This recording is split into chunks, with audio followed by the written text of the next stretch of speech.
Hi there, my name is Victoria Bowler, and today we get to talk about informances in elementary music. Informances are informational presentations that we can use to highlight the learning process that happens in our classroom. Informances are distinct from traditional performances because in a traditional performance, the emphasis is typically on presenting a final product.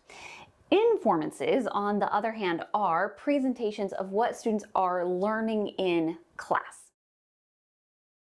Informances and performances serve two really different goals. So in this video, it's important that I say it's not that one is better than the other, it's that they have different points of view. They have different end goals for what we want to present to the audience.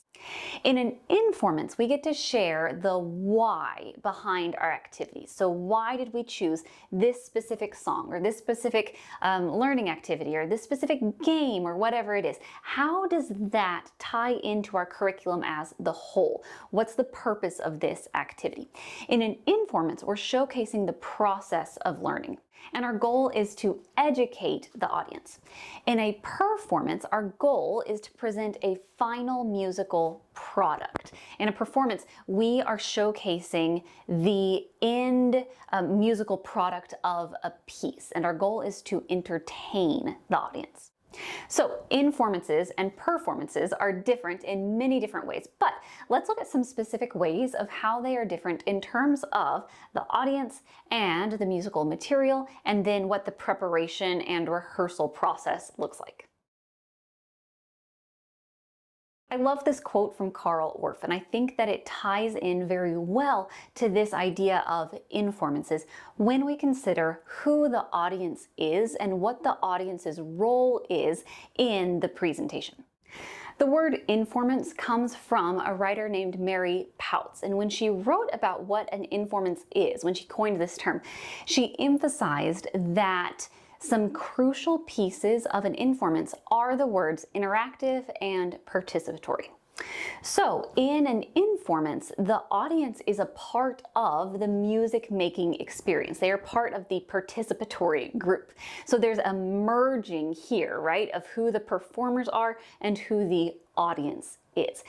This is something that I have missed before, that I've missed in the past, but it's a key distinction of what an informant is according to the person who coined that term. So I think it's important to pay attention to. Our audience of administrators and other adults can participate in our informants through the regular activities that we're doing, through singing and playing games and playing instruments, whatever we are doing in the event, in the informants. That's an invitation for those people to join in. Let's compare that to a performance. In a performance, the audience and the performers have really different roles, right? That fourth wall is typically going to stay up, and there's generally an expectation that the audience is there to sit and receive entertainment from the people on stage. So the audience and the performers, what we'll call the performers, served two very different functions in informances and performances. Informances and performances are also different in terms of the musical material that we present to an audience. In an informant, the pieces that we present are just the regular content of our lessons. Our learning objectives for the class become the learning objectives that we show at the informants. So if we sing and play the game with a song that has a target rhythmic element, and then maybe we're going to find some extractable patterns to pull and speak back and forth on rhythm syllables, and then maybe we transfer those rhythm syllables to barred instruments and we come up with a melody that goes with our new rhythm. Whatever that activity is, that string of activities, that is going to become what we put on stage, so to speak, at our informants. The classroom material is the presentation material. And another way to think about this is that at an informant, we're presenting the music curriculum itself. And we can compare that to a performance where we often have, not always, but we often have a pretty big gap in the musical experience that students have in the classroom and the musical products that we present at the concert. In general, the music that we choose to work on inside the classroom is chosen because we want students to learn something. And the music that we choose for a performance is often, not always, going to be music that we think is musically attainable, but also our goal is to entertain the audience. So since the musical material is different at a performance and an informance, our preparation for that material is going to look different as well. So at an informance, we're presenting our regular classroom activities, right? We've said that a million times. This means that preparation for the informance looks like doing our regular classroom activities. That said, there's a little caveat there. Informances are not no prep concerts. They still have preparation and rehearsals, but the difference here is that those rehearsals might look like reviewing other songs from previous learning experiences in the year and kind of dusting some of those off and bringing them back into our regular rotation of repertoire, right? And then depending on the structure of the informants we choose, there might also be some logistics that we need to practice, like getting in and out of the NPR or the cafeteria or wherever you're holding your informants. We also might have some prep about what instruments we're using, if we're taking off bars to be in a specific pentatone, things like that. So there are some logistics involved with an informant, but it's not at the level that we see typically for a concert. So let's talk about that performance piece. In a performance, the rehearsal time is going to look pretty different from a regular music class. And with that, we can sometimes get this sense that we have to stop learning about music in order to memorize music for the concert. And as educators, I think it's good to acknowledge that there can be some tension there, right? Because if we look at this through the lens of an advocacy perspective, we need to acknowledge that the actual experiences of a regular music class and the performance that stakeholders might see, they might be very different from each other. So that's just something for us to think about. So that said, which one should we choose? Should we go the performance route or the informants route? Again, I want to stress that the question here is not which one is better. The question is which one is better for our goals? What do we want people to know about our music programs?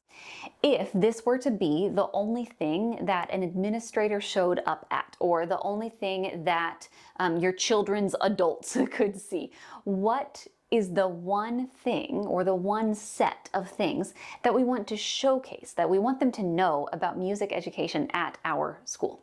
And the answer to that question might lead us to a performance or an informants, but the nice thing is that we actually don't have to choose. We really can do both. So this might mean, it could look a couple different ways. This might mean that we have a performance at one point in the year, like maybe a fall performance and then a spring informants. An informants in one part of the year, a performance in the other part of the year. We could also do an informants for some grades and a performance for other grades. This works very well if you decide to do an informants model for lower elementary and then transition to a performance in upper elementary. That's an option.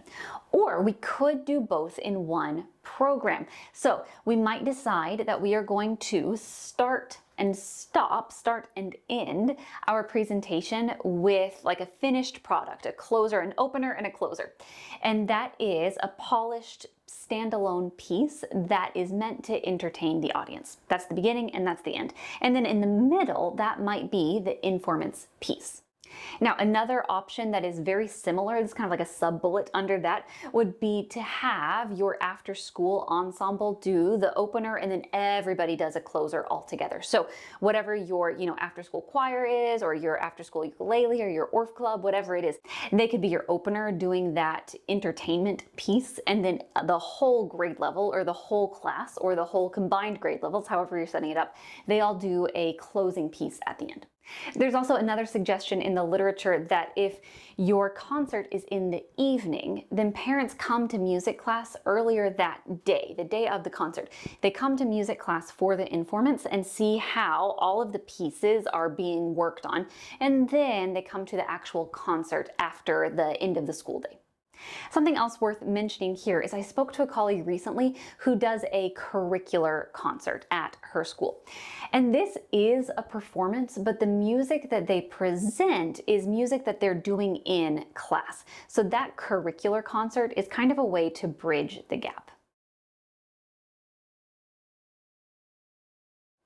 In another video, we'll look at some structures to use for an Informance so that we can think through exactly how we might put these pieces together and organize that presentation. Today, we have looked at what Informances are and how they are distinct from more traditional concerts.